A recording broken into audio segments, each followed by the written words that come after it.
नमस्कार दोस्तों, राजस्थान हिस्ट्री हमने स्टार्ट कर दी थी सेकंड ग्रेड के लिए स्पेशल। ये बैच चल रहा है कालीबंगा सभ्यता। लास्ट लेक्चर के अंदर हमने की थी और आपको बिल्कुल नोट्स के माध्यम से मैंने आपको चीज़ें सिखाई हैं। भी आपके पास हमने नोट्स पहले ही अवेलेबल करवा दिए कि वो मैटर आपके पास पहले अवेलेबल हो, फिर क्लासेस से आप टू द पॉइंट जो स्टिक बातें हैं वो आप अच्छे से याद रखें, जिससे डायरेक्ट एग्जाम के अंदर क्वेश्चन पूछे जाते हैं। साथ में टेस्ट सीरीज भी अपनी 17 मार्च से स्टार्ट हो चुकी है। आज 18 मार्च दूसरा लेक्चर है अपना। इस जो टॉपिक हम स्टार्ट कर चुके हैं सेकंड ग्रेड के अंदर जो जीके की क्लासेस हैं, दूसरा टॉपिक होगा। और आज हम आहड़ सभ्यता के बारे में बात करेंगे। और आपने नोट्स नहीं लिए हैं और टेस्ट सीरीज ज्वाइन नहीं किए तो अभी 19 मार्च तक उसके अंदर ऑफर चल रहा है, यानी आज और कल ऑफर रहेगा। तो उसमें राजस्थान जो जीके की नोट्स हैं साथ में टेस्ट सीरीज, अलग अलग प्राइस उनकी 151, लेकिन कॉम्बो में 241 रुपए ऑफर के अंदर प्राइस रखी गई है। आप जो अपनी टीम है, जो व्हाट्सएप नंबर है ये रहे 94 618 30 454, इस नंबर पर आप कांटेक्ट कीजिए और ये पेमेंट करके आपको नोट्स मिल जाएंगे और साथ में टेस्ट सीरीज में भी आपको ऐड कर दिया जाएगा। फिर उसके बाद आपको क्लासेस देखनी है जो यूट्यूब पर बिल्कुल फ्री ऑफ कॉस्ट रहेगी। नोट्स की प्राइस हमने रखी है लगभग देखो 120-121 रुपए के आसपास नोट्स पड़ेंगे complete second grade Rajasthan GK के। साथ में टेस्ट सीरीज भी आपके पास अवेलेबल हो जाएगी, तो आराम से आप तैयारी कर सकते हैं कंटिन्यू और बेहतर तैयारी है। नोट्स आप देखेंगे, अभी मैं आपको पढ़ाऊंगा तो आपको पता चल जाएगा भी नोट्स किस तरह के हैं। अब हम बात करते हैं कालीबंगा, हम पढ़ चुके हैं। देखो, पढ़ाई करते समय तुलनात्मक अध्ययन आपको जरूर करना है। भी कालीबंगा के अंदर ये था तो आहड़ के अंदर ये कुछ अलग हुआ है, तो साथ साथ में तुलना करते हुए पढ़ेंगे तो आपको चीजें याद रहेगी। तो आज हम बात करेंगे आहड़ सभ्यता की, नोट्स के माध्यम से हम पढ़ाएंगे। थोड़ा सा स्टार्ट करते हैं। आहड़ सभ्यता, आहड़ सभ्यता या इसे ही बनास सभ्यता के नाम से भी जाना जाता है। बनास सभ्यता या फिर इसे ही आहड़ सभ्यता हम कहेंगे। ये सभ्यता मुख्य रूप से उदयपुर के अंदर, कई बार पूछा जाता है कालीबंगा कहां थी, हनुमानगढ़ जिले के अंदर। और यह सभ्यता मुख्यतः उदयपुर जिले के अंदर बनास नदी के किनारे स्थित है। भाई, बनास नदी के किनारे स्थित है। हमने कालीबंगा सभ्यता के बारे में हमने बात की थी, उसकी खोज के बारे में। कालीबंगा सभ्यता की खोज 1952 के अंदर अमलानंद घोष ने की थी। उसने बात पर अमल नहीं किया। अमलानंद घोष किसकी? कालीबंगा सभ्यता की। तो जस्ट एक साल बाद इसकी खोज होती है। खोज इसकी कौन करेगा? 1900, कब?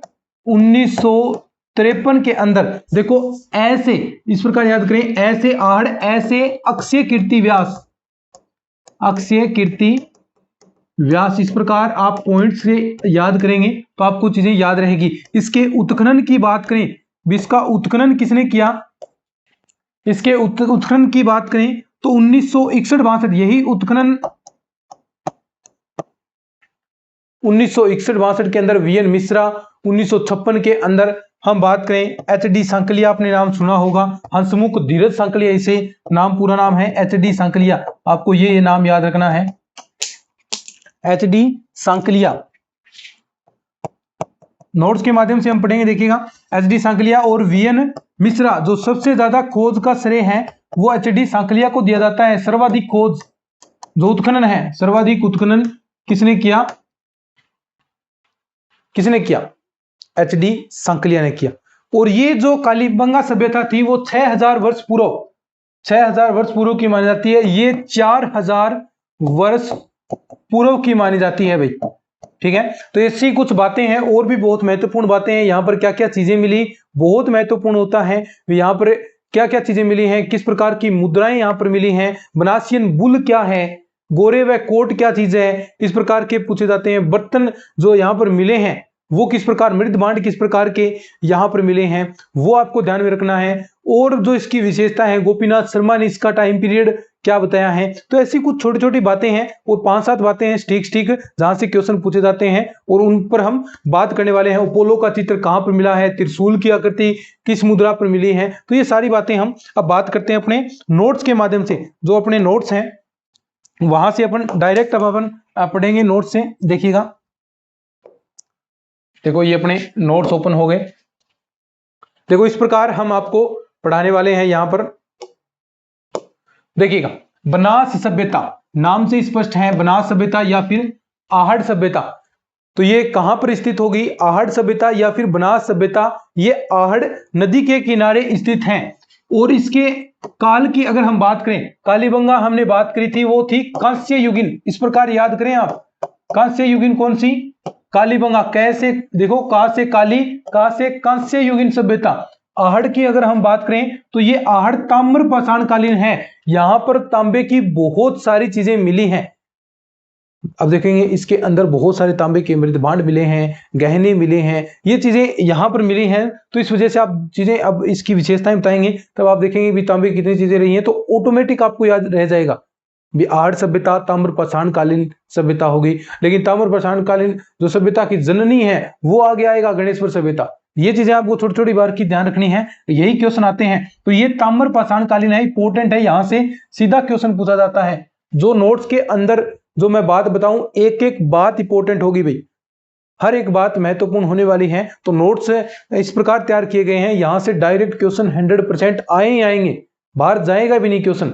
लेकिन बातें क्या है सीमित हमने बताई हैं, लेकिन क्वेश्चन डेफिनेटली यहां से पूछे जाएंगे। तो खोज की बात करें तो अभी हमने बात की कि खोज 1952 के अंदर कालीबंगा, जस्ट एक साल बाद 1953 ईस्वी के अंदर अक्षय कीर्ति व्यास द्वारा की गई। ऐसे अक्षय, ऐसे ही क्या है आहड़ सभ्यता।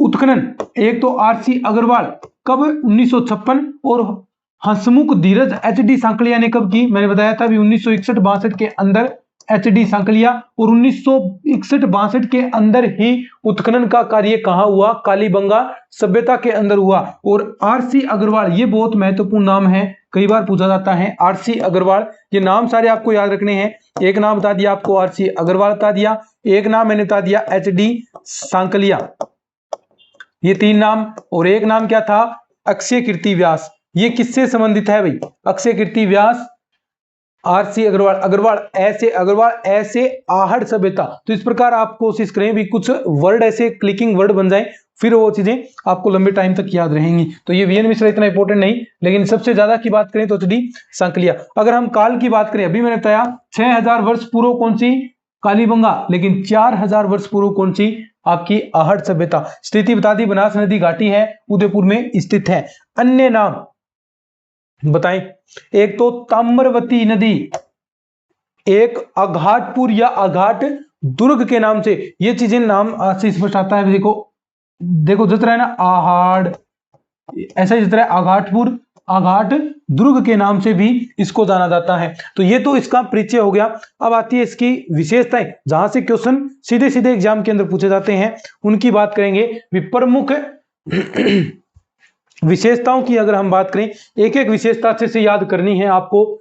सबसे पहले यहाँ की प्रमुख विशेषताएं भी, यहाँ पर क्या क्या चीजें आपको प्राप्त हुई हैं, किस प्रकार के मृदभांड आपको यहाँ पर प्राप्त हुए हैं, क्या क्या गहने यहाँ पर प्राप्त हुए हैं, कौन सी मुद्राएं प्राप्त हुई हैं, कौन सी बेल की आकृति आपको प्राप्त हुई है, जिसे बनासियन बुल की संज्ञा दी गई है, ये बातें यहाँ पर आती है। देखिए सबसे पहले तो यहाँ के निवासी हैं वो कृषि से क्या थे, परिचित थे। क्यों थे कैसे पता चला, क्योंकि यहां पर अनाज रखने के बड़े बड़े मृदभांड प्राप्त हुए हैं, जिन्हें स्थानीय भाषा में गोरे व कोट के नाम से जाना जाता है। स्थानीय भाषा में गोरे व कोट, ये बहुत बार पूछा गया है।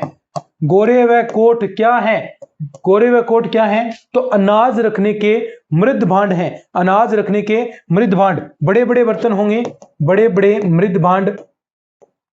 और कौन सी सभ्यता के अंदर, जिसे गोरे व कोट कहा गया है, ये आहड़ सभ्यता के अंदर है। तो ये चीज आपको इंपॉर्टेंट होगी, बहुत महत्वपूर्ण लाइन है भाई, ये बहुत बार क्वेश्चन पूछा गया है, यहां से इंपॉर्टेंट, सेकंड ग्रेड के अंदर 2-3 बार पूछ लिया।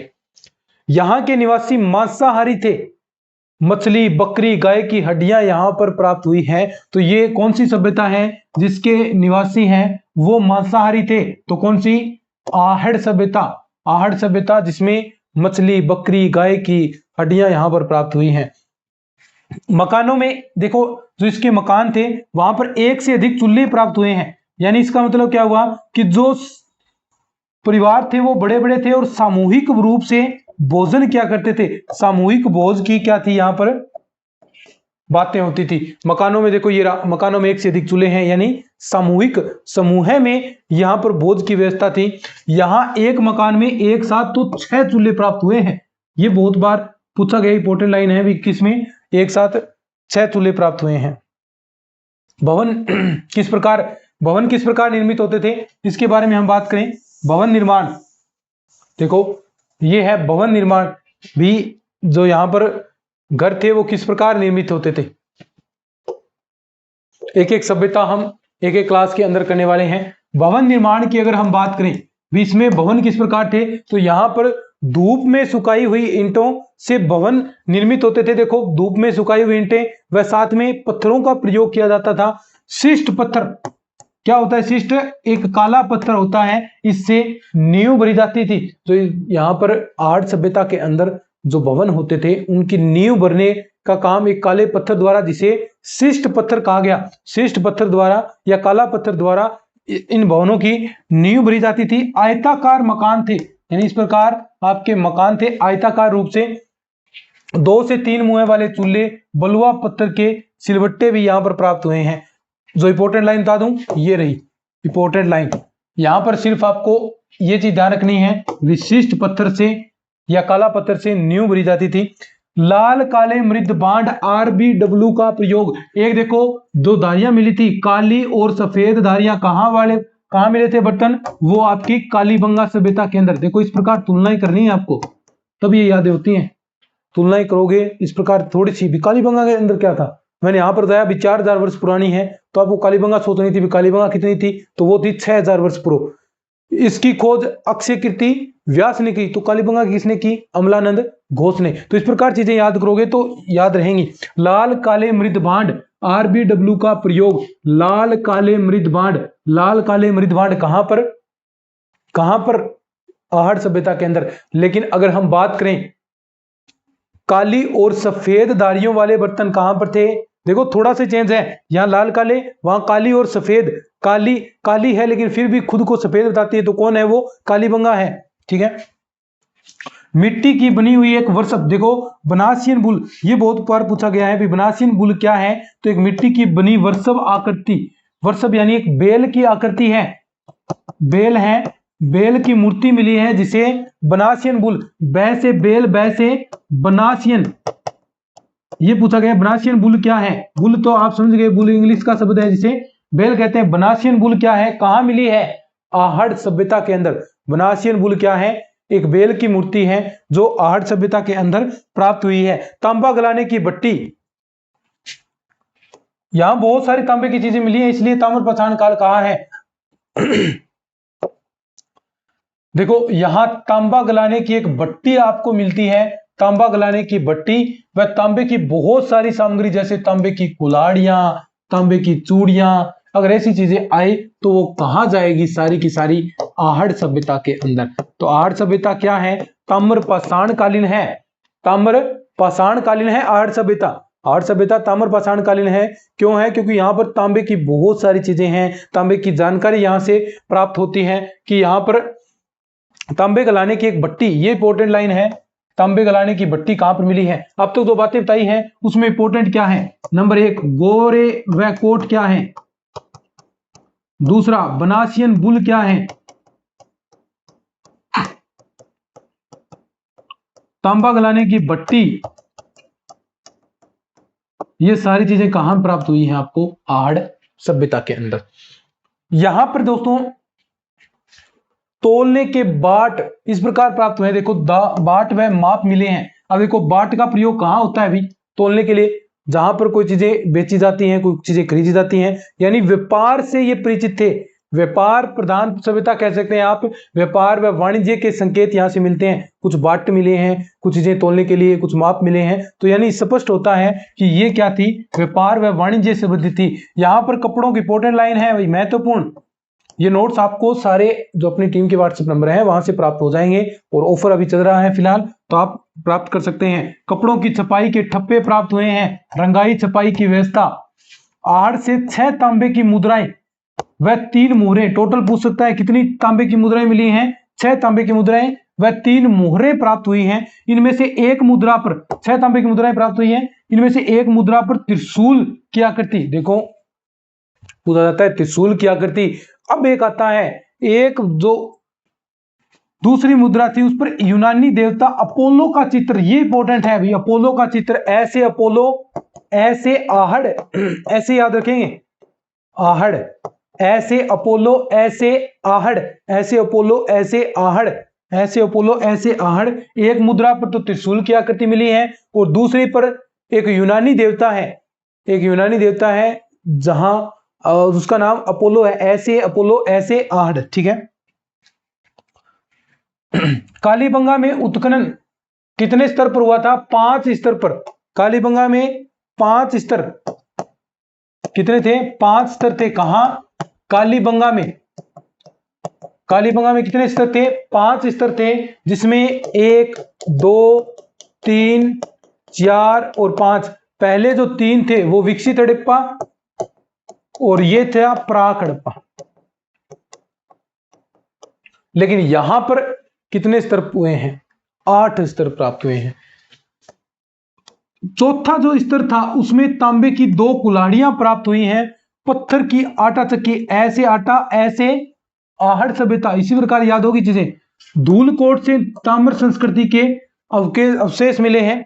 यहां पर अगर हम समाधान यानी शव को किस प्रकार दफनाया जाता था, किस प्रकार उसका दाह संस्कार किया जाता था, उसके बारे में हम बात करें तो देखिए, सबसे पहले तो आहड़ सभ्यता में दाह संस्कार नहीं तो क्या होता था? दाह संस्कार नहीं तो आहड़ सभ्यता में क्या होता था? दफनाया जाता था भाई। कहां पर? सिर होता था उत्तर दिशा में, देखो ऊपर कर लो, उत्तर दिशा में इसका सिर, साथ में गहने और आभूषणों के साथ। देखो बात लिख रखी है, समाधान गहनों व आभूषणों के साथ मुर्दों का सिर उत्तर दिशा में। कालीबंगा में भी उत्तर दिशा में था और रखकर दफनाने की प्रधान थी। गोपीनाथ शर्मा के अनुसार ताम्र संस्कृति का काल 1900 से 12 ईसा पूर्व, देखो बीसी, मैंने बताया था 2350 से 1750 बीसी किसका काल था? और भी पुरानी होगी ना ये किसका काल था? कालीबंगा सभ्यता का काल था, 2350 से 1750। लेकिन गोपीनाथ शर्मा 1900 से 1200 किसका काल बताते हैं? आहड़ सभ्यता का। किसका? आहड़ सभ्यता का। तो ये तो आपकी आहड़ सभ्यता और कालीबंगा सभ्यता दोनों मैंने साथ साथ आपकी रिवाइज भी करवा दी। कालीबंगा भी रिवाइज हो गई आपकी और आहड़ आपको मैंने पढ़ा दी। तो इस प्रकार चीजें आपको याद रखनी है, ठीक है। आहड़ सभ्यता आप अच्छे से, जो नोट्स आपको दिए हैं, जो आपने नोट्स नहीं लिए हैं तो नोट्स आप प्राप्त कर सकते हैं। ये कहां पर मिलेंगे आप सब जानते हैं, जो अपनी टीम के व्हाट्सएप नंबर है 94 618 30 454। यहाँ पर राजस्थान जीके के notes, second grade test series GK की ये मिल रही है अलग अलग 151, लेकिन फिलहाल ऑफर चल रहा है तो 241 रुपए प्राइस दोनों की कॉम्बो में। और व्हाट्सएप 94 618 30 454 ये टीम के अपने व्हाट्सएप नंबर हैं। तो चलिए आज के इस लेक्चर में इतना ही, बाकी पढ़ेंगे अपने गणेश्वर सभ्यता अगली क्लास में। धन्यवाद।